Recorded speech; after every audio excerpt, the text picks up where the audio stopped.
Jillian Ward at Eman Pacquiao, umiinit ang tambalan. Matapos ang crush confession at pagkikita nilang dalawa.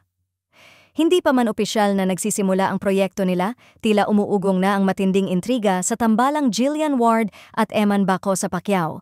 At lahat daw ito nagsimula sa isang simpleng but very public na pag-amin. Crush daw ni Eman si Jillian. Ang crush confession na nagpasabog ng showbiz timeline. Ayon sa mga nakasubaybay, hindi raw biro ang naging epekto ng aminin ni Eman na ngayoy bagong kapuso na matagal na niyang hinahangaan si Jillian Ward. Pero ang mas nakakagulat, nagkaroon siya ng pagkakataong makilala ito ng personal. Sa unang pagkikita pa lang ng dalawa, may ilang insiders na agad daw nakapansin ng spark o kung hindi man, obvious na pagkakailang may halong kilig. Hindi naman lingid sa kaalaman ng mga nakakita ang reaksyon ni Jillian. Kinilig daw ito sa biglaang pagiging open ni Eman at sa pagiging gentleman nito sa unang encounter nila. Sa isang panayam, sinabi pa raw ni Jillian na gusto niyang mas makilala pa si Eman at sana raw ay manatili itong humble, grounded at God-fearing.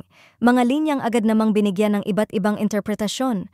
May ilang observers na nagkokomento na tila daw mas malapit ang loob ni Jillian kay Eman kaysa inaasahan, lalo na't baguhan pa lang ito sa showbiz. Sa loob ng network may mga bulong na baka raw nagkakaroon ng favoritism vibe, lalo na't may bigating apelido si Eman at obvious daw ang effort ng management na i-pusher ang tambalan nila. May ilang nagsasabing interesting daw ang statement ni Jillian, lalo na ang linya niyang sana wag siyang magbago at manatiling humble at God-fearing. May nagsasabing baka raw ito ay sweet reminder, pero may nag-uusap-usapan din na baka raw ito warning disguised as compliments, lalo na't aware si Jillian sa pressure at temptations na pwedeng dumating sa career ni Eman kapag sumikat na ito. At kung patuloy na maglalabas ng sparks ang dalawa, hindi malayong maging isa ito sa pinaka-pinag-uusapang young pairing ng GMA